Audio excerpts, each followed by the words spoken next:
અમદાવાદના નરેન્દ્ર મોદી સ્ટેડિયમમાં બીએપીએસ કાર્યકર્તા સુવર્ણ મહોત્સવ થવાનો છે. બીએપીએસ પોતાની સેવાના 50 વર્ષની ઉજવણી કરવાનું છે. આ કાર્યક્રમમાં દેશ વિદેશના લાખો લોકો આવવાના છે એવી ગણતરી કરવામાં આવી રહી છે. નમસ્કાર, વાઇબ્સ ઓફ ઇન્ડિયા સાથે હું સમીર અને આપણે વિસ્તારે વાત કરીએ બીએપીએસ કાર્યકર્તા સુવર્ણ મહોત્સવની.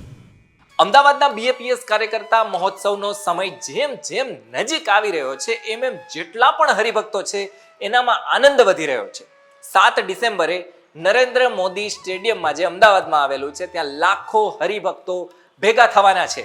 લાખો હરિભક્તો હોવાના કારણે બીએપીએસે નરેન્દ્ર મોદી સ્ટેડિયમ આખું ભાડે રાખી લીધું છે. 7 તારીખે કાર્યક્રમ છે તો 1 ડિસેમ્બરથી જ કાર્યકર્તાઓ છે એ સ્ટેડિયમમાં પોતાની કામગીરી શરૂ કરી દેવાના છે. પ્રમુખ સ્વામી મહારાજનો જે રીતના શતાબ્દી મહોત્સવ થયો હતો એવો જ કંઈક કાર્યક્રમ હરિભક્તો કાર્યકર્તા સુવર્ણ મહોત્સવ કરે એવી રીતના પ્રયાસો કરી રહ્યા છે. જોકે આ પહેલી વાર એવું હશે કે જ્યારે નરેન્દ્ર મોદી સ્ટેડિયમ કોઈ ધાર્મિક કાર્યક્રમ માટે ભાડે આપવામાં આવ્યું હશે. દેશ વિદેશથી લાખો લોકો આવવાના છે માટે અમદાવાદમાં એમના રહેવાની જમવાની વ્યવસ્થાની પણ પ્લાનિંગ કરવામાં આવી રહી છે. બીએપીએસ સંસ્થા સાથે જોડાયેલા જેટલા પણ બિલ્ડર્સ છે, એજન્ટ્સ વગેરે છે, મકાન અને ફ્લેટ મામલે સર્વે વગેરે છે એમને પણ શરૂ કરી દીધા છે હરિભક્તોને રહેવામાં તકલીફ ન પડે એના માટે.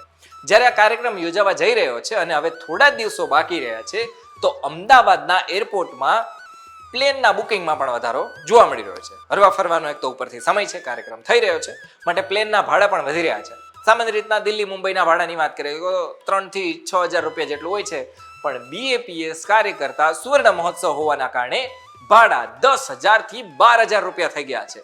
કાર્યકર્તાઓ માટે ખાસ ડ્રેસ કોડ પણ રાખવામાં આવ્યો છે. પુરુષ હરિભક્તોની વાત કરીએ તો કાળા કલરનો પેન્ટ પહેરવાના છે અને ઉપર જર્સી પહેરવાના છે. મહિલા હરિભક્તોની વાત કરીએ તો ડ્રેસ પહેરવા માટે એમને સૂચન આપવામાં આવ્યું છે.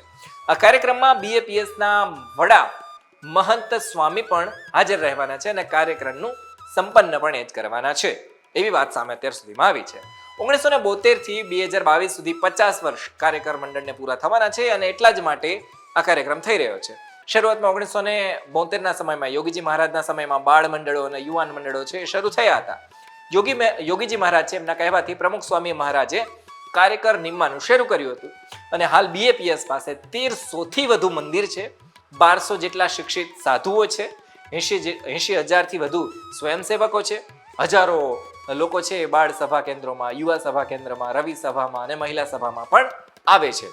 હવે ત્યારે કાર્યક્રમ કેવો થશે જોવાનું રહેશે. તમામ પડેપણની અપડેટ અમે તમને વાઇબ્સ ઓફ ઇન્ડિયાના માધ્યમે દેખાડતા રહીશું. જો હજુ સુધી ચેનલને સબસ્ક્રાઇબ નથી કરી તો પછી સબસ્ક્રાઇબ કરી લો, જેથી સ્વામિનારાયણનો બીએપીએસનો જે કાર્યક્રમ છે એને લગતી તમામ માહિતી તમને વાઇબ્સ ઓફ ઇન્ડિયા પર મળતી રહે. આભાર.